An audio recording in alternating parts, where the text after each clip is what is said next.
You come to my restaurant, you come into my house. There's no better love than cooking for someone. My first chef job, my boss told me, you become a chef, you're gonna be a plumber, an electrician, a matchmaker. You know, when I was a kid doing 20 hours a day, 7 days a week, there was yes chef and that was it. Now, you have to justify to the students why it has to be done. Don't miss the events that we do for the kids.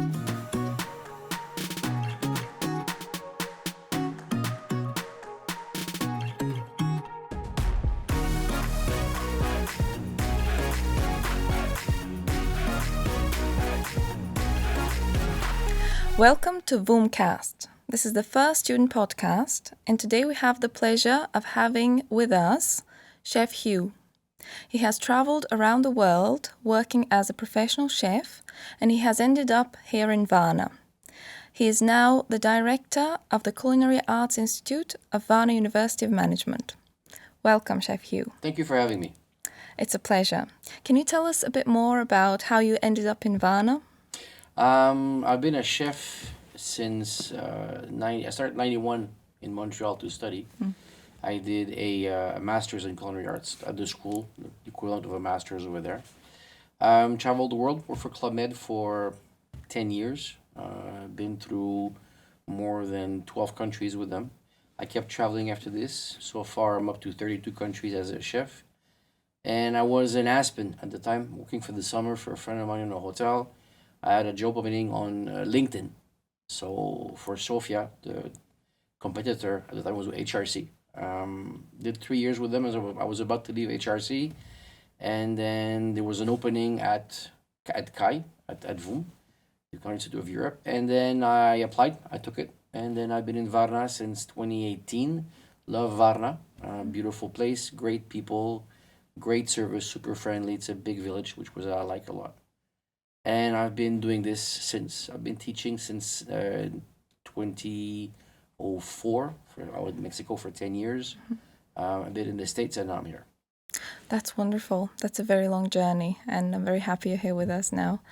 I have known you for more than a year now, and I know you're a great mentor to our students. Have you had a mentor? I was lucky enough to have great chefs in my school. They taught me a lot about the business, about being a chef, doing what it is. It's not just cooking. Skills you learn throughout time, that's easy. It's attitude you bring to the job. Nobody's born a chef. Nobody's born excellent with the sauces and everything. I started late. I was 21 when I started. I worked with chefs, Canadian chefs who trained with French chefs at the time, very young, was very strict. I had some German chefs also, which is very strict, very demanding. So all my chefs trained me and made me who I am today. And then the day I started teaching, I called them on the phone. You know, guys, I'm starting tomorrow morning. I'll be teaching in a university in Mexico City. My friend was like, he was a bit of a younger chef of the group. He says, hold on 2 seconds. Just don't go. Just put me on speakerphone, grabs all my chefs, sat down. So-and-so is here. All my chefs were there. Most have retired by now. And my friend goes, Jean-Louis goes, just say again what you just told me. Well, guys, I want to thank you because I'm starting to be a teacher tomorrow. And then in University of Mexico, I'll be teaching culinary arts. And they all laughed for about like 5 minutes. And then it's kind of, I'm up the phone and I'm like, yeah, okay, not so fun. But they told me, we hope you get students that are half as hard as you were with us, so you can see how pain in the butt you were with us over there and how hard it was for us to have you. But don't forget that you do it for the students. It's not a question of ego. You leave it at the door. What your role as a chef is to train. It's to cook, to feed the guests, yes, but at the same time is to train the young kids, guys and girls. And we hope there's more women in the business now than guys, which is a great thing. But to train them to be better at what you do than you were. So the goal of a chef is not just to shine with the plates. Any schmuck can do nice plates, but and we'll talk about it in a while. But there's a difference between being chef and being a cook. And as a chef, you have to better people. You have to bring them forward, and you have to find the right person for the right job. So one thing, the questions you sent me, one of the thing is the difference between a chef and a cook, and that really burns me because nowadays You see kids going on TV doing MasterChef and Kitchen Nightmare, and that's awesome because social media brought awareness to our job, which is very good. Do you think our students at VOOM make the difference between a chef and a cook? Anywhere in the world, nobody makes a difference. We're all cook at heart. Chef means, in French, means meneur d'homme, a leader of men, women also, but Yes. a leader of people. There's one chef in the kitchen. There's no 5 chefs. Everybody's being called chef, chef, chef, chef, chef, but you're only a chef until you've led a kitchen in a group of people. If you're a executive chef in your restaurant, it's just you in the restaurant, what are you executive of? You're not running, you're just running yourself. So a chef is a leader. And to be a chef, you don't have to be the best cook on everything. You have to know all the stations. You have to be able to run the pastry, the butchering, everything. But being a chef is much more than just this. The day I was my first chef job, my boss told me, "The day you become a chef, you're gonna be a plumber, an electrician, a matchmaker. You're gonna be a psychiatrist. Yes. You're gonna be everything but cooking." As a chef, I had to pull out my sous chef out of jail in Mexico once Wow. because he was a great sous chef. He got busted for drunk driving, but you don't want to lose the person. So I paid bonds for to get my sous chef out of jail. So you do everything minus cooking because you Yes. have the right people underneath you to cook and do their job. I see. So you have to be a cook to become a chef, Yeah, but not every cook is a chef.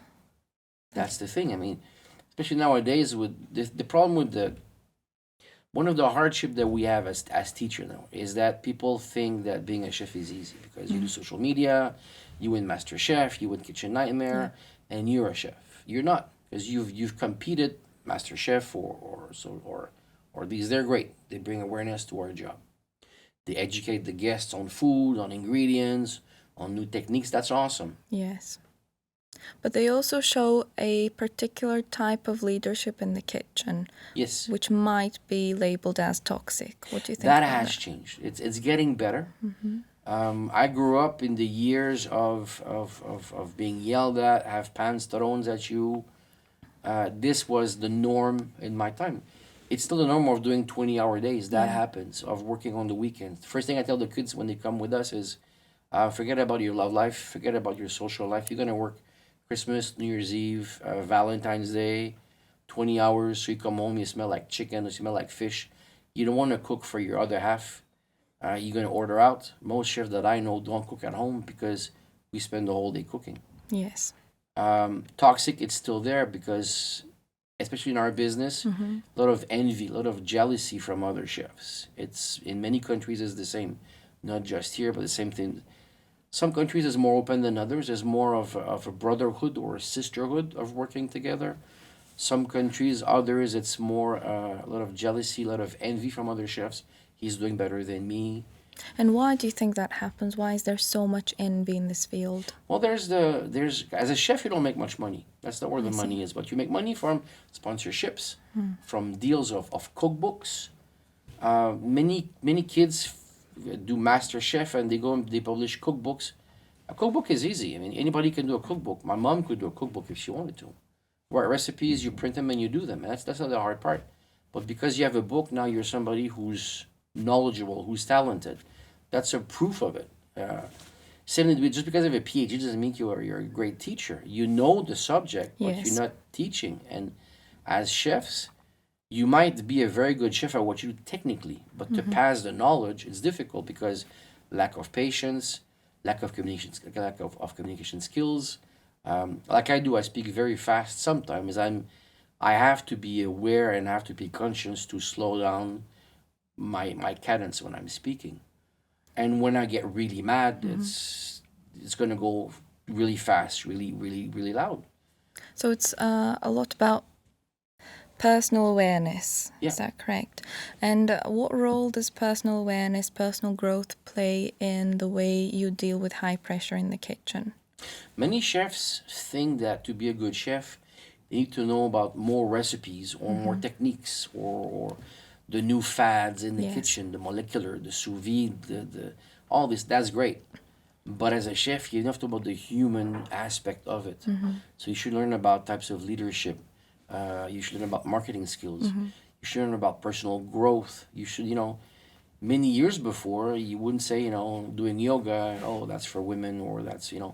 But nowadays, many chefs I know do yoga or you have to find an outlet for your mind to relax because you cannot be 24/7 doing this because it cannot be yourself only because the moment you're not doing it, then what are you? Yeah, so you lose your personal You lose self. sight of who you are. I Yes. tell the students always, you're passionate, that's fine. It can be your passion, that's fine. But at one point, there's days that I hate my job. But what drives me forward is the discipline behind it. Yes. I tell the kids, remember when you're a kid, you have a girlfriend or a boyfriend, a partner, 2025, whichever. You're madly in love with that person. But at one point, you might break up, or she might, or Yeah. he might break up with you. And then what are you? Yeah. You already saw yourself having kids and grandkids and buying the house, and then you're nothing. And you lose yourself. You lose yourself. Whereas if you have the discipline, it's just a question of discipline of going up. When I was a kid doing 20 hours a day, 7 days a week, there was yes chef and that was it. Now Yeah. you have to justify to the students why it has to be done. So Correct. how have students changed over the years? Immensely, because when I was a kid, like I said, we were just do this, yes chef, and you didn't ask questions. Now why? And then And sometimes, how do you answer to that question? well, sometimes you don't have the time to say why because it has to be done. Yeah. Because sometimes you're in the service and then something happens and then the sauce breaks and you got to fix it and get me this. Why? Don't ask, just do. And when I was a kid, yes, chef was the answer. But now mostly say, but why? You have to justify everything. And you don't have the time sometimes to explain why. Afterwards, you do this. Do you think why, in this case, is a justifiable question? It is, but there's a timing for everything. Yeah. You cannot. I had this kid in one job who we were plating during a service, and he asked me, "Why is this? Why is that?" And I went, "You know what, dude, do sick. Write your questions, and at the end of the day, we'll get them together. And then because we don't have time right now, food has to come out. And then when he was doing this, I realized that you learn more because you reflect. Because many of the things that we do is second nature. I teach because I know things because of my experience, but sometimes like when you write a recipe, you've Yeah. done the recipe numerous times, it's easy for you. But to see if the recipe works is to give it to somebody else for them to do it. Right. But it's called the tool de main or the sleight of hand. The way that I do a technique might not be the same for you because you don't have the experience. There might be a step that I didn't put in because for me it's so obvious. Right. Or the other person would add something personal. Yes. Personal touch. And one thing I've realized as the years go by is that when I ask the kids to do something, for me it's so obvious that I get mad because they don't catch right away. But then I realize I have 30 plus years of experience behind me. And I have my chefs drilled to me, find the job before the jobs find you. Find the work before the work finds you. Never be with your hands in your pocket in the kitchen. The only person that does this is the owner's son or daughter because no matter what, they'll have a restaurant. Right. They don't have to be good. And I've seen many examples of, and even in here, and even in this town, we have people that I've had ex-students who their dad owns a place and then they're going to have a restaurant regardless of how good they are. One is very good and one is not good at all. But it's just because dad has a restaurant, I'll have it. So you never have your hands in your pocket. Yeah. And there's always it's the drive forward to make it work as a chef. That's gonna make the difference between a good cook and an excellent cook is the search for excellence all the time and to be better at what you do and to be disciplined behind it. I see. And also, my other question that now sparks my interest is thinking about the pressure. Yeah. I think a lot of students are not prepared for the type of pressure you get in the kitchen, and they come to the university and they think it's not going to be as bad. But then they also see what reality is once you start working. What advice would you give to students who want to apply to CAI, to our university, in terms of how should they prepare? How should they approach it? That's the Yes. first thing. First of all, CAI, the Culinary Arts Institute, is part of the Varna University of Management. Yes. VUM, the V's and the P's get me sometimes. VUM is a higher study school. So we're not just a vocational school, Yes. but we give the cooking, the business behind cooking, and also a lot of other academics classes. So Yeah. if you just want to cook, go somewhere else. Because we do 2 dinners a week. Well, I'll talk about the program briefly because I gotta Yes, sell yes, myself at please the same do. time. Please do. So it's a 3 or 4 year program depending which option you choose, the Bulgarian diploma or the Bulgarian plus Yeah. Cardiff Med diploma from Wales, England. We offer gastronomy and hospitality, gastronomy in the culinary arts, and hospitality and culinary arts. Yeah. Um, the two programs have the same first 2 years in the kitchen.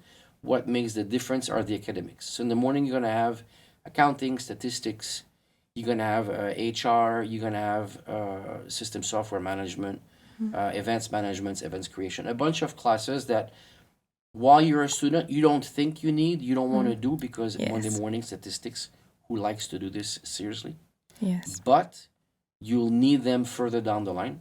And in the afternoon, we cook. So the first year we do basic. We do simpler fare. So we study French, Italian, Japanese, Asian cuisine, so Korean, Indian, so forth and so on, Vietnamese. We do Nordic cuisine, Finland, Norway, Sweden.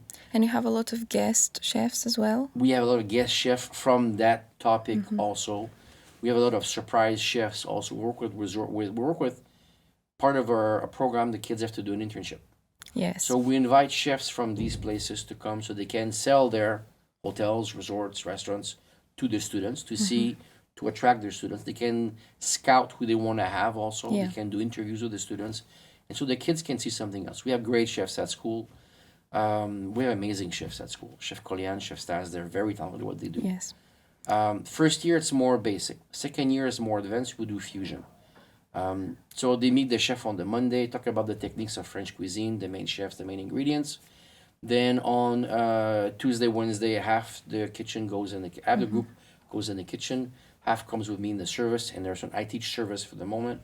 Customer psychology approach, wine service, coffee service, types of services, so forth, menu creation, so forth and so on. Okay, so each student would have the chance to go through each of the positions in the kitchen and in... They do this because Yes. every week they rotate. Yeah. In service, we have a grid, and every week they're going to be maitre d', bartender, dishwasher, which nobody thinks. Everybody thinks it's a punishment, but it's the most important part, whether Yes. in the kitchen or in the restaurant. My chefs taught me that you want to be a good cook, be a good dishwasher, be organized, be methodical, be step-by-step approach, do lists, be organized, be clean. And you see chefs who just drop their piles of dishes there and then they leave hoping that the students are going to wash, or they just ball their apron. Everything you do as a student tells me if you're going to make it or not in this business. And everything we ask the students to do is to a point to get them better at what they do. Because everything you do forms your character. Just the simple thing of when you finish kitchen, take out your apron, roll it in a nice roll, put it there instead of balling it over there. Just being shaved. At school, we have a code of hygiene, being shaved. I have a beard because I don't cook that much. I think I should have a beard net, or I should shave completely. But it's trimmed, it's clean. Yes. What should students know about that code? Yeah, we inform them right away. And then they don't always, for them coming in to shave, it's hard because outside, nobody wears a hat. Nobody shave. They have tattoos, I don't care. Piercings, I don't care. Outside is even worse. Outside you work in a t-shirt with flip-flops sometimes. But we have a code of hygiene. Yes. It's discipline basically. As a chef, the way that I sit, if you come to work and you're gonna be bothered to follow the basic rules of shaving, cleaning, deodorant, Yes. then how are you gonna follow the rest of the instructions to get better at what you do? So first year we do this, and then we do dinners every Thursday, every Friday. So first year they do 2 days in the kitchen, and then we'll go back at costing because the strength of the school is not just cooking. Although the chefs are amazing with this, the strength by is costing, because what's the point of doing great food if you can make a profit out of it at the end? If you cannot sell it and make a profit. So the first year is this.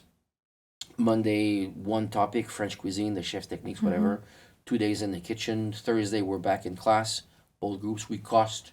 using a simple Excel spreadsheet that we have. So you don't have to buy a special program like menu system or Barton or something. Just simple Excel spreadsheet can be done. Yes. There's more than one way to cost a recipe, but the one that we have is quite simple-ish.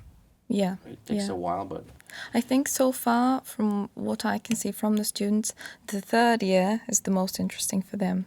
Would you agree? actually no, it's not, because it's the hardest for them. Because the All right. first year they cook, do dinner on Friday, then they serve it, and the week after later on we'll repeat the same topic, different menu. So both sides I've seen it. Second year they do fusion cuisine. They like this because the first year the chef gives them all the recipes. This is the recipes, we do this. Yeah. Second year the chef gives the topic, tells the kids I'll do one or two dishes, and here's a schedule, and then you guys have to do, when we do Korean, French, you gotta Yeah. do the starter, the dessert, and now we added a cocktail this year, which is new also. Yeah. Which is now the chef is doing it, but eventually the students have to come up with the topic of a cocktail, because as a chef, I'm a firm believer of this. It's not just your kitchen; it's the front of the house also. Yes. There used to be a huge war between front of the house, back of the house, Really? for many years. In the 80s and the 90s, when I came up in the world of kitchen, Why do you think that was? because front of the house makes very good money. And in the 80s and the 90s, it was called l'art de la table, art of the table. And the stars were the restaurateur, was the maitre d', was the owner. That was who was in charge of the restaurant. Kitchens were a bit forgotten. And then in the 90s, it started to be more present with Food Network, brought the chefs forward. Yeah. The culinary scene shifted from French cuisine to Spanish cuisine, and then fusion cuisine, and more author cuisine. So chefs came up and the chef took the spotlight. Cookbooks started then, because before that, cookbooks were done by companies. But then some chefs start to publish their books. It's called food porn for a reason, because it looks good, great, beautiful images, Very very enticing. touchy and everything. Yeah. Most of these plates cannot be redone on a regular service because it takes too much time to finesse the plate. These brought the chef forward as Right. the central star of the place. And now you have chef-owned restaurants versus before you had restaurateur who owned the restaurant and hired a chef to work for them. Yes, I see.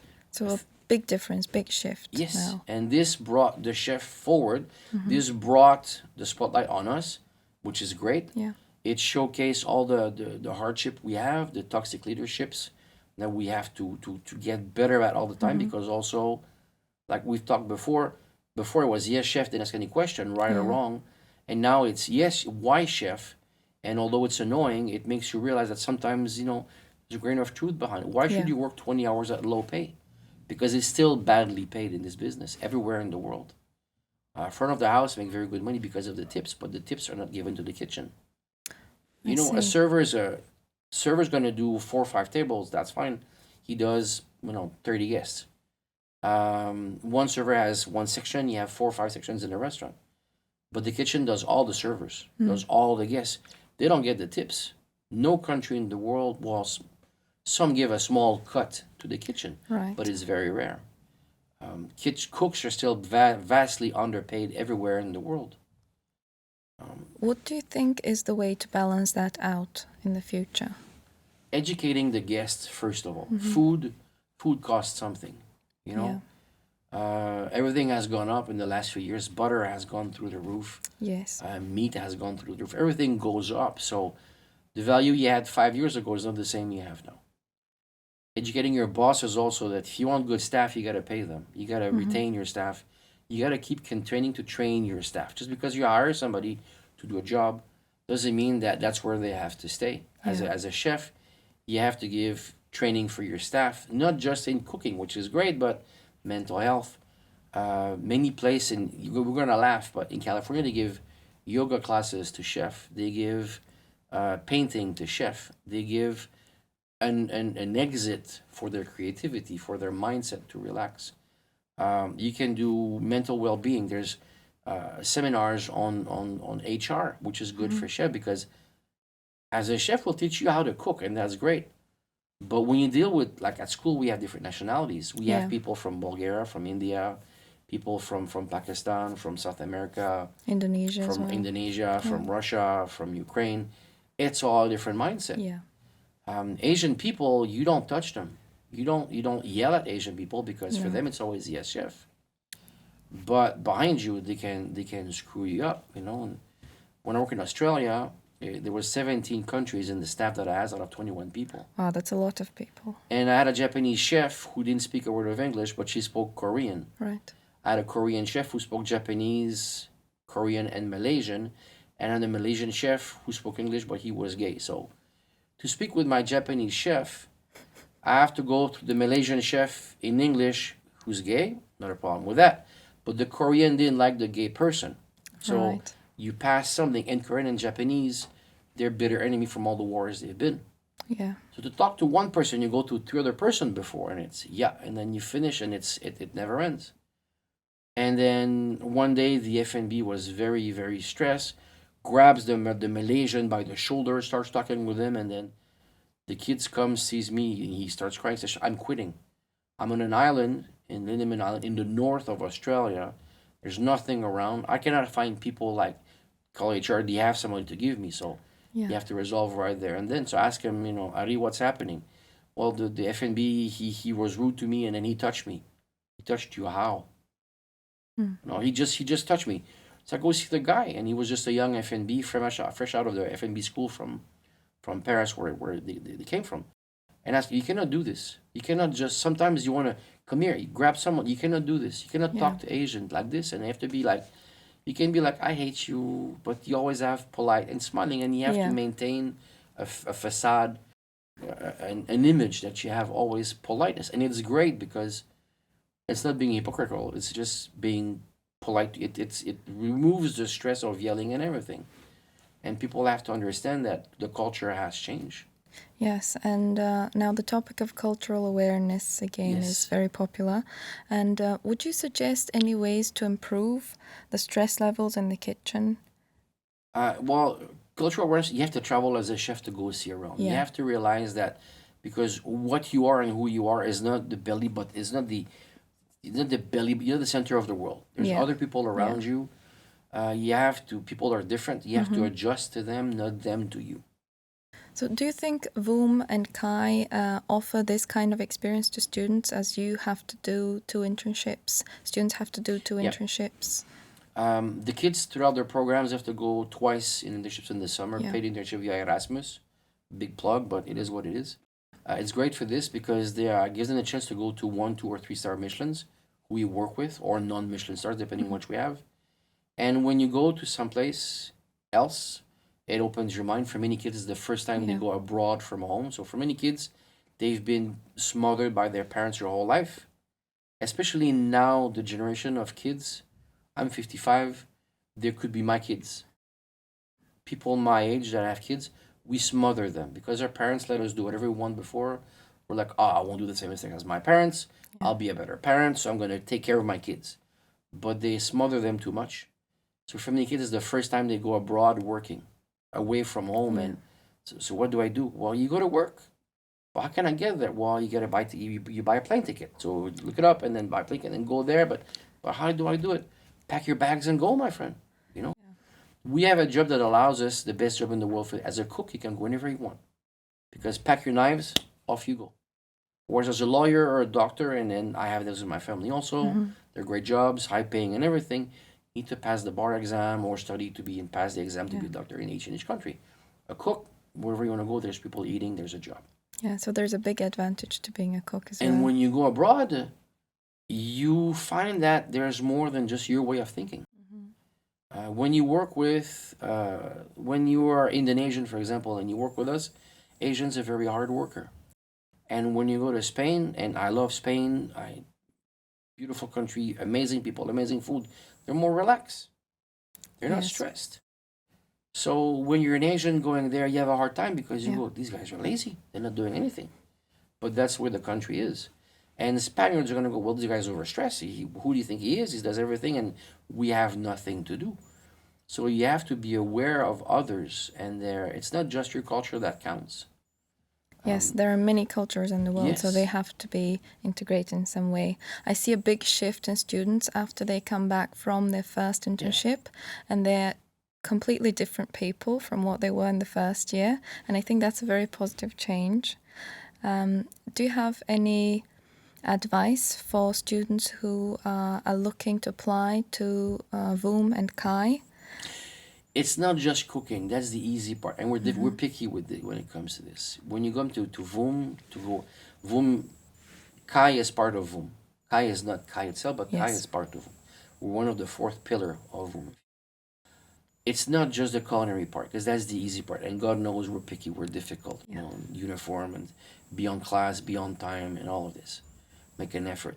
It's the academic parts that where most students will stumble, because you know how it is. Yes, I People do. come in and they want to cook. They don't want to do statistics Monday morning. They don't want to do HR, but they do need this later. I made the mistake when I was a student. I failed a few classes a few times, and at one point the director says, "Hugh, either you wake up or you're expelled." That's simple. Yes. So I've changed my mindset, you know, and you don't need to go to school to be a cook. It's you can learn on the market. That's fine. There's other schools that will give you a vocational diploma, and that's great. But our school gives you a bachelor degree, and that's any diploma is a key, basically, and it's a key that opens a higher door to you.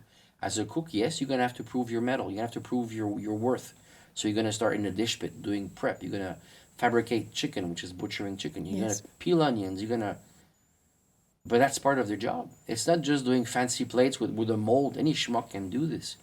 But at one point is to run a profit out of it, is to be able to create menus out of thin air like this, to know that, and now we have more and more of these guests that have allergies and special dietary needs and restrictions, and you have to know what ovo-lacto pescatarian means. And at first you're like, well, just those damn vegans. No, there's a market for this, and you have to be interested in this also. You know, I took a vegan class last year, and then I realized you can do amazing stuff with this. And I have cooked vegan food before, but to spend a few months doing it, and then with the mindset and to see we were with other countries. There was us, Latvia, and Germany, doing this project, and I involved some kids in it. And to see what others are doing, it realizes that the more you know, the more you need to know, the more you want to know.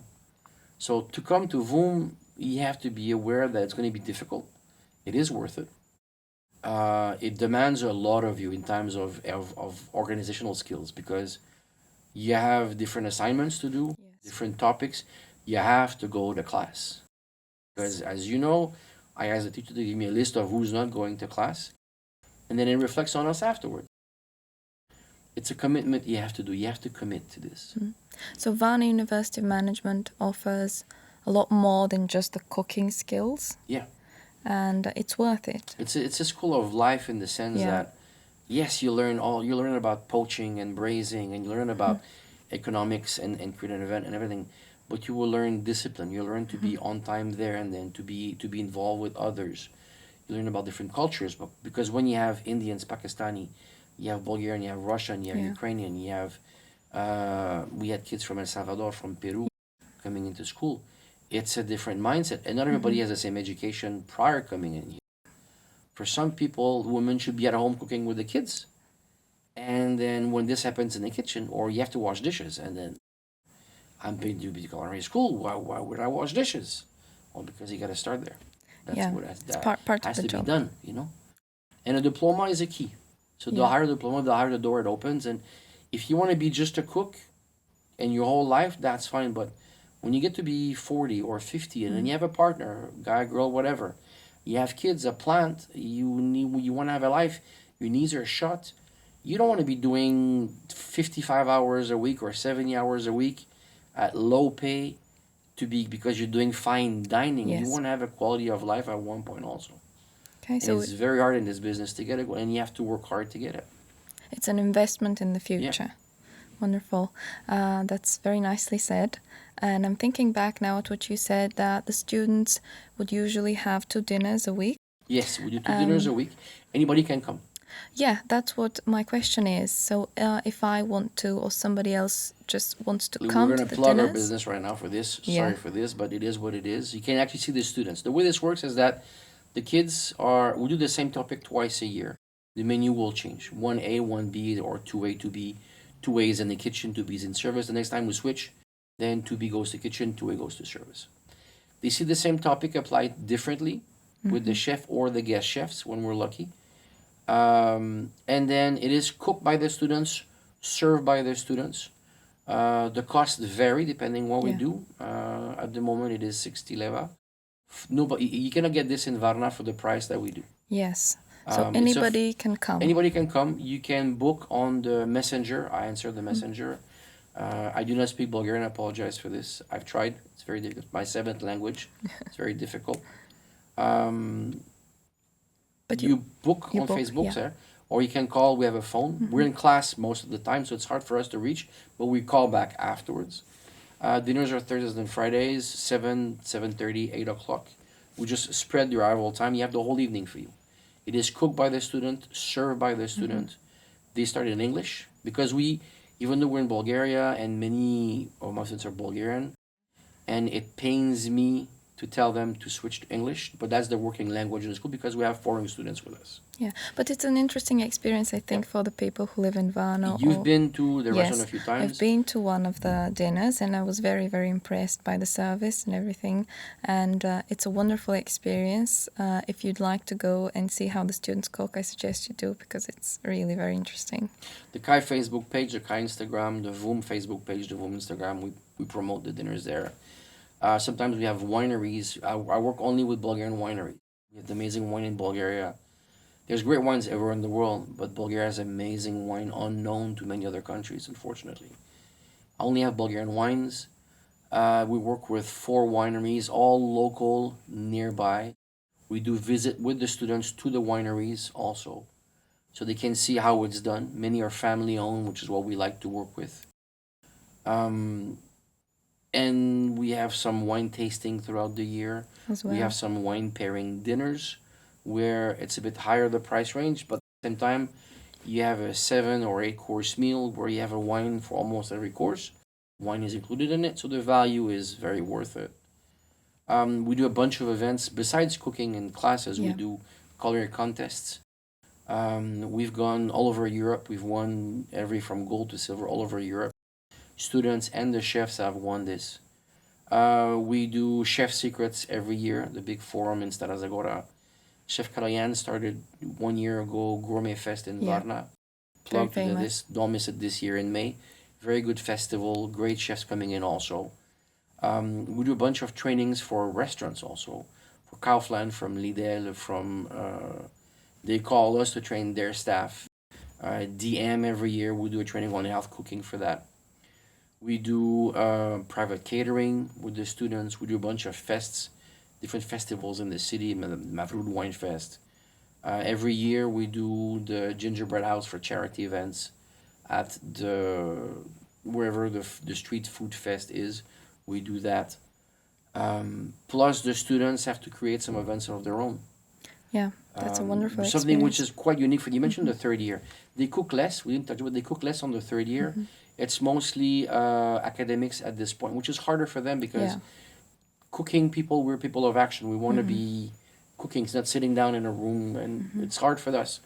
But they have to do 2 great classes. One is called CECE, which is conference events, something I forget the exact name because I don't give that class. But the kids of culinary plus other departments, IHM and then computer science, they get together. They have to create an event. They have to come up with a topic. They have to create an event. They have to market the event. They have to have these requirements 2.5 hours, more than 30 people. The teachers fix the requirements. They have to break even or generate a small profit. So they have to create their own event without the help of us doing it. We're just there as technical resources. So they rent the kitchen. They don't rent it, but if they were to rent, the cost would be X, and they have to factor in their budget. There's a pasta masterclass coming in soon. We've had wine painting. We've had Basque cheesecake. We've had cheese classes. Korean pop dancing seminar. Yeah, Not that's just wonderful. cooking, but there's everything. And there's something called Innovation and Creativity in the Culinary Arts, which is an Yeah. amazing project. I'm part of it with 2 other teachers, Maya and Irina. where imagine if you cross between Dragon's Den, Shark Tank, and Kitchen Nightmare, That's wonderful. where the kids have to create first or innovate on something that doesn't exist. If they create or innovate on something that already exists but make it to the Bulgarian market, then they have to. The first part is a brainstorm. What is creativity? What is innovation? How do you create? How do you innovate? How do you cost a recipe? How do you make a yield plan? How do you make a production plan? So we do all this. Then they're going to present their project in a few weeks to us. And then in January, which is the 21st of January this year, open to the public, there's limited space, be careful. The kids have to realize the actual project, Yes. like if they were a business. And every year we see things from bonbons, chocolate bonbons filled with roasted vegetables. We've seen chocolate product with roasted garlic and charred rosemary and sun-dried tomatoes.